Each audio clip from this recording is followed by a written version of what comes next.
Hey gang, Matt Standridge here, and I've been getting some questions from multiple people about the Ceph analysis module in Blue Sky Plan, and asking, do I need an external Ceph, or can I just use a CBCT? Do I really need a Ceph arm?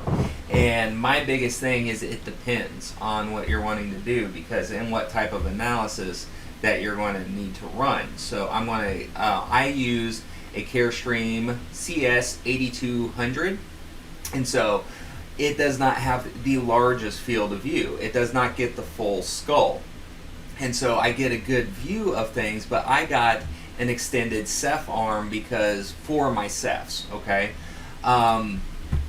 If I wanted the biggest 3D view, I should have got the 9600 to get a full skull. But I'm going to bring in a scan on myself and to kind of demonstrate what it looks like to with these kind of moderate sized field of view machines.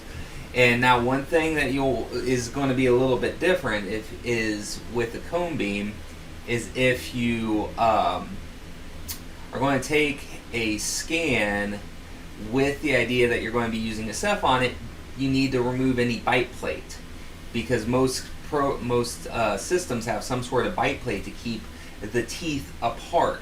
But here you're going to need them in occlusion. Here, this was just done on myself when we were testing out the machine, and so I have a bite plate.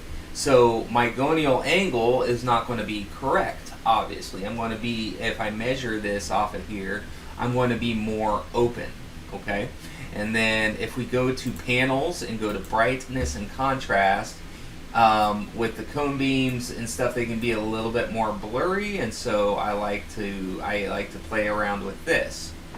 Okay, so here we can do some measurements depending on what you're wanting to do. One of my big things that it would be to looking at the N and B, the A and B line. You can look at pagonion, you can look at incisors to pagonion and all that stuff. Hey Courtney, can you close that since you turned that on, please? I'm recording a video. Thank you. And so with that, a Ceph is not going to be the best in this case because a lot of analysis use Cella, and they use the Cella turcica and they use the nasion, and they are pretty high up, and so the nasion is basically the bridge of the nose. Some analyses call for marking the orbit and all that stuff, and so this is not a big enough field of view. So my answer is, depending on what analyses you run and how detailed you're wanting to get, you can do it off of a set or off of a cone beam, but it's got to be the largest field cone beam. You got to be able to basically get all of the skull.